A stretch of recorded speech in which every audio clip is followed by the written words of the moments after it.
Hey guys, ഇന്ന് ഭയങ്കര സന്തോഷമുള്ള ദിവസമാണ് ഗൈസ്. ഇന്ന് ഞങ്ങൾക്ക് ക്രിസ്മസ് വെക്കേഷൻ സ്റ്റാർട്ട് ചെയ്യാണ്. അതുകൊണ്ട് എല്ലാവരും വീട്ടിൽ പോകണം ഗൈസ്.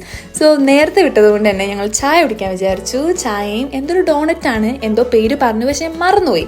അങ്ങനെ അതൊക്കെ കഴിച്ച് സെറ്റാക്കിയിട്ടുണ്ട്. ഞങ്ങളിവിടെ വന്ന് ഏറ്റവും കൂടുതൽ കഴിക്കുന്നത് ഈ കട്ട്ലേറ്റ് ആയിരിക്കും, പിന്നെ ഈ ചായയും. പിന്നെ ഇതാണ് എൻ്റെ ഔട്ട്ഫിറ്റ്.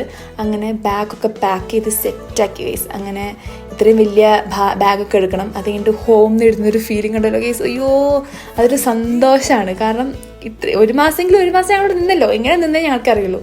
അങ്ങനെ 2 ബാഗും ഫ്രണ്ടിലും ബാക്കിലൊക്കെ ഇട്ടിട്ട് ഞങ്ങൾ സ്റ്റാൻഡിൽ എത്തിയിട്ടുണ്ട് ഗൈസ്. ഭയങ്കര ടെൻഷനും.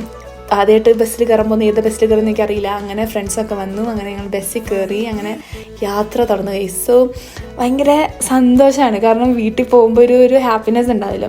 അപ്പോൾ എനിക്ക് വിശപ്പിന് വിളി വന്നപ്പോൾ ഞാനൊരു ലേസ് കഴിച്ചു. പ്രകൃതിയെ സംരക്ഷിക്കുന്നുണ്ടായതുകൊണ്ട് നമ്മൾ ബാഗിലെടുത്ത് പൂട്ടി വെച്ച് ഗൈസ്. അങ്ങനെ ഞങ്ങൾക്ക് ചായ കുടിക്കാൻ വേണ്ടി നിർത്തി. അങ്ങനെ കുറച്ച് ചില്ലടിച്ച് കഴിഞ്ഞ് വീണ്ടും എനിക്ക് വിശന്നു, ഞാൻ ലേസ് കഴിച്ചു. അങ്ങനെ പോയിക്കൊണ്ടിരിക്കുകയാണ് ഗൈസ്. അങ്ങനെ ഭയങ്കര കാറ്റൊക്കെ ആയിട്ട് നല്ല ഫീൽ ഗുഡിൽ പാട്ടൊക്കെ കേട്ടിങ്ങനെ പോവാണ് ഗൈസ്. അപ്പോൾ തന്നെ എൻ്റെ അടുത്തുള്ള ചേച്ചി പറഞ്ഞു, ഇതൊന്ന് ലൈക്ക് വിൻഡോ ഒന്ന് താത്തോന്ന് ചോദിച്ചു. എനിക്കാണെങ്കിൽ കാഴ്ചകൾ കാണണം ഗൈസ്. എനിക്കാണെങ്കിൽ കാഴ്ചകൾ കണ്ടിട്ട് മതിയാവില്ല. അപ്പോൾ എന്നോട് ചേച്ചി പറഞ്ഞു, പുറകിലും മുമ്പിലും ഗ്ലാസ് തുറന്നിട്ടുണ്ട്, അങ്ങനെ നോക്കി കാഴ്ച കണ്ടാൽ മതി എന്ന് പറഞ്ഞു. അപ്പോൾ ഓക്കെ, അങ്ങനെ ഞങ്ങൾ വീട്ടിലെത്തി ഗൈസ്. So good.